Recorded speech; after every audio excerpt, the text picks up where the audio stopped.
আমার হাতের এই কাচের চুড়িগুলো ছিল আমার স্কুল লাইফের। তো এগুলো এখন আর পরা হয় না। তো ভাবলাম এগুলা দিয়ে একটা গায়ে হলুদের জন্য বেঙ্গলস তৈরি করা যায়, মানে জোড়া তৈরি করব। তো সামনে হচ্ছে আমার বোনের বিয়ে আছে, হলুদের ফাংশনে তো যাব। তো সেজন্য ভাবলাম এখানে 8টা চুড়ি আছে, সেই 8টা চুড়ি দিয়ে আমি 2টা বেঙ্গলস তৈরি করব।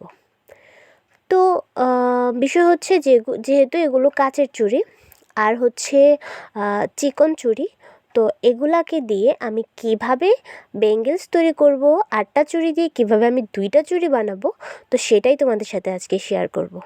ভিডিওটা কেউ স্কিপ করো না। যদি তোমরা আমার ভিডিও পছন্দ করে থাকো তাহলে চ্যানেলটাকে সাবস্ক্রাইব করে দিও, আর ভিডিওতে লাইক করে কমেন্টে তোমরা জানিও যে তোমাদের আমার ভিডিও কেমন লাগে অ্যান্ড আমার ভিডিও থেকে তোমাদের কোনো কিছু জানার আছে কি না।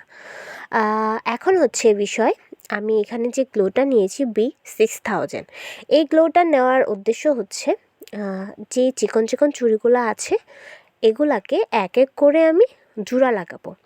তো এই গ্লোটা দিয়ে জোড়া লাগানো যায়, এখানে হট গ্লো ব্যবহার করা যায়, আবার হচ্ছে ফেভিবন গ্লুটাও ব্যবহার করা যায়। তো আমার হাতের কাছে এই V6000 গ্লুটা ছিল, আমি সেটা দিয়ে করছি। যদিও হট গ্লু ছিল, বাট কাচের উপরে আমি হট গ্লুটা অ্যাপ্লাই করতে চাচ্ছিলাম না। তো তাই হচ্ছে এই গ্লুটা দিয়ে আমি এক এক করে সবগুলা চুড়িকে জয়েন করিয়ে নেব। গ্লু দিয়ে যে জয়েন করছি এ পার্টটাকে আমি একটু স্পিডটা বাড়িয়ে দিয়েছি, যেহেতু এটা খুবই ইজি, তোমরা দেখলেই পারবে, তাই এটা স্পিডটা বাড়িয়ে দিয়েছি। এরকমভাবে আমি 2টা বেঙ্গলস তৈরি করব। 4টা চুড়ি দিয়ে একটা বেঙ্গলস তৈরি করেছি, আবার 4টা চুড়ি দিয়ে একটা বেঙ্গলস তৈরি করেছি। টোটাল হচ্ছে আমার 8টা চুড়ি দিয়ে 2টা বেঙ্গলস তৈরি করা। আমি শুধু বেঙ্গলসের বেসটা কমপ্লিট করেছি, ঠিক আছে। তো এই বেসটাকে আমি মুড়াবো হচ্ছে, এখানে আমি রিবন নিয়েছি, রিবন দিয়ে মুড়িয়ে নেব। তো রিবনটা আমি এখানে হট গ্লো দিয়ে করছি। হট গ্লো দেওয়ার কারণ হচ্ছে রিবনের মাঝে হট গ্লোটা খুব ভালো বসে, মানে খুব তাড়াতাড়ি হয়। যদি এখানে V6000 গ্লোটা দিতাম তাহলে একটু শুকাতে একটু টাইম লাগতো, তো তাই জন্য আমি দিই নি, এখানে আমি হট গ্লোটা দিছি। আর এটা দেওয়ার পর সম্পূর্ণ চুড়িটা হচ্ছে রিবন দিয়ে পেঁচিয়ে নেব। আমরা কিন্তু নর্মালি যখন গায়ে হলুদের গহনার অর্ডার নিই তখন কিন্তু এখানে প্লাস্টিকের বেস যেটা মার্কেটে কিনতে পাওয়া যায় সেটা ব্যবহার করি, কিন্তু এইখানে কাচের চুড়ি ব্যবহার করছি। রিজন হচ্ছে যেহেতু এটা আমি আমার নিজের জন্য করছি, তো এখানে আর তেমন কোনো ব্যাপার নেই, আমি আমার ঘরের পরে থাকা চুড়ি থেকেই এটা বানাচ্ছি। আর এটা সম্পূর্ণ আমার হাতের সাইজ অনুযায়ী আছে, তো বানিয়ে নিচ্ছি। যদি কোনো কাস্টমাররা অর্ডার করে সেক্ষেত্রে হচ্ছে তাদের হাতের মাপ অনুযায়ী প্লাস্টিকের যেই বেঙ্গলসের বেসটা পাওয়া যায় সেটা দিয়ে চুড়ি বানিয়ে থাকি। তো আমি একই রকমভাবে অপর যে বেঙ্গলসটা আছে সেটাও বানিয়ে নিচ্ছি। জোড়া হিসাবে আমি পরবো এটা। তারপরে হচ্ছে এটা তো কভার হয়ে গেল, মানে ফার্স্ট স্টেপ ডান হয়ে গেছে। এরপর আমি সেকেন্ড স্টেপে চলে যাব। এটা হচ্ছে একদম আমার হাতের পারফেক্ট সাইজ আছে, যেহেতু এটা আমার স্কুল লাইফের চুড়ি। আর আমি আমার হেলথ আগে যেমন ছিল এখনও তেমনই আছে, তো চুড়িটা আমার হাতে এখনও লাগছে। তো এখানে আমি পরবর্তী কাজে হাত দেওয়ার জন্য আমার কী কী ম্যাটেরিয়ালস লাগবে সেগুলোকে একসঙ্গে করে নিচ্ছি। যেমন হচ্ছে এখানে বেলি ফুলের কলি নিয়েছি, ফোমের ফুল নিয়েছি, আর হচ্ছে রেনু নিয়েছি। এই 3টা দিয়েই বাকি ডেকোরেশনটা আমি করব। আর এই হচ্ছে হট গ্লোটা। হট গ্লো নিয়ে আর কি বলবো, হট গ্লো নিয়ে তো আর তেমন কিছু বলার নেই। গ্লো সম্পর্কে তোমরা যদি কোনো কিছু জানতে চাও তাহলে আমার চ্যানেলে ভিডিও আপলোড করা আছে যেটা হচ্ছে গ্লো রিলেটেড। তো কোন কাজে কোন গ্লোটা দরকার পড়বে তা সম্পূর্ণ তোমরা জেনে যাবে যদি সেই ভিডিওটা দেখো। আমি এই ভিডিওটার ডেসক্রিপশন বক্সে ওই ভিডিওটার লিঙ্কটা দিয়ে দেবো, তোমরা চেক আউট করে নিও।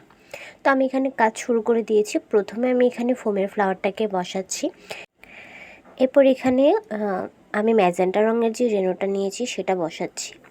এরপর এখানে বেলি ফুলের কলিটা বসাই দেব। এখানে কালার কম্বিনেশনটা একদম আমি আমার মন মতো রেখেছি, যেহেতু আমি বলেছি সামনেই হচ্ছে আমার একটা বোনের হলুদের ফাংশন আছে, ওখানে আমি যাব।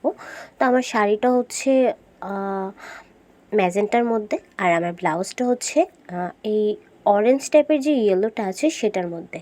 তো আমি কালার কম্বিনেশনটা সেরকমভাবেই রাখছি, আর হোয়াইটটা এখানে দিচ্ছি বিকজ হচ্ছে হোয়াইটটা দিলে না জিনিসটা একদম বেশি ফুটে থাকে, মানে সুন্দর দেখায় বেশি।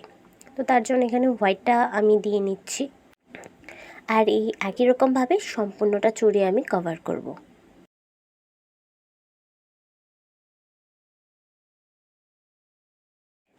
কাজ করার সময় একটা জিনিস খেয়াল রাখতে হবে, গ্লোটা যেন হাতে না লেগে যায়, সাবধান। আর হচ্ছে গ্লোটা দেওয়ার পর আমরা যখন ফ্লাওয়ারটা বসাবো তখন হাত দিয়ে একটু প্রেস করে নেব, যেন এটা এখনই খুব শক্তপোক্তভাবে লেগে যায়। পরবর্তীতে কি হবে না হবে সেটা না, আমার এখনই চাপ দিয়ে একটু ধরে নিলে জিনিসটা খুব শক্তপোক্তভাবে কিন্তু লেগে যাবে, তাই এটা একটু অবশ্যই মাথায় রাখবে। আর হট গ্লু দিয়ে কাজ করলে তো এটা ফাস্ট কাজ হয়ে যায়, একদম যখন তখন কাজ হয়ে যায়, আর হচ্ছে সাথে সাথে হচ্ছে বসে যায় ফ্লাওয়ারটা। তো যা করার সাথে সাথেই করে নেওয়া ভালো। আর অন্য গ্লু দিয়ে কাজ করলে, যেমন V6000 গ্লুটা দিয়ে যদি কাজ করো সেক্ষেত্রে অনেক সময় লাগবে, এটা শুকাতে অনেক সময় লাগবে। তো তাই জন্য হলুদের গহনার জন্য আমি বেস্ট মনে করি হচ্ছে এই গ্লো গানটা, হট গ্লোটা। ঠিক আছে, তো দেখো আমার বেঙ্গলসটা কিন্তু মোটামুটি প্রায় শেষের দিকে। অ্যান্ড শেষের দিকে আমি কী করছি, যেহেতু এখানে স্পেস কম আছে, স্পেস কম থাকার জন্য আগে আমি এখানে কলিটা বসিয়ে দিলাম, হ্যাঁ, বেলি ফুলের কলিটা। দেন এটার উপরে আমি এই ম্যাজেন্টা রঙের রেনোটা বসাচ্ছি, তাহলে ফিনিশিংটা খুব ভালো আসবে। তো দেখে নিয়েছো তো কীভাবে তৈরি করেছি। তোমরাও চাইলে তোমাদের বাসায় থাকে না এমন, ইউজ করো না এমন অনেক ধরনের চুড়ি কিন্তু পরে থাকে, চাইলে তোমরাও বানিয়ে ফেলতে পারো। এখানে খুব বেশি টাকা খরচও হবে না, কালার কম্বিনেশনটা তোমরা তোমাদের মতো করে রাখতে পারো। যদি তোমরা কেউ আমার ভিডিও দেখে ইন্সপায়ার হয়ে থাকো তাহলে অবশ্যই আমাকে কমেন্টে জানিও, আমার তোমাদের কমেন্ট পড়তে খুবই ভালো লাগে। ভিডিও রিলেটেড কোনো কোয়েশ্চেন থাকলে অবশ্যই তোমরা সেটাও কমেন্টে জানিও, আমি তোমাদের আনসার দিয়ে দেওয়ার চেষ্টা করব। তো চুড়ি বানানোর পর হাতেও পরে ফেলেছি, একদম পারফেক্ট সাইজ ছিল এটা আমার হাতের জন্য। যেহেতু ভিডিওটা আমি ঘরে করেছি, মানে মেকিংয়ের ভিডিওটা ঘরে করেছি, তাই জন্য আমি বাইরে এসে মানে ছাদে উঠে একদম ফাইনাল লুকটা দেখিয়ে দিচ্ছি। মানে ঘরের আলোতে যেমনটা আসে বাইরের আলোতে এর থেকে ভালো আসে, তো তাই জন্য বাইরের আলোতেও দেখিয়ে দিচ্ছি। এই হচ্ছে আমার চুড়ির সর্বশেষ লুক। ঠিক আছে, তো কেমন লাগলো তোমরা অবশ্যই কমেন্টে জানিও। ভালো লাগলে চ্যানেলটাকে সাবস্ক্রাইব করে দিও। পরবর্তী ভিডিওতে দেখা হচ্ছে। শুভরাত্রি।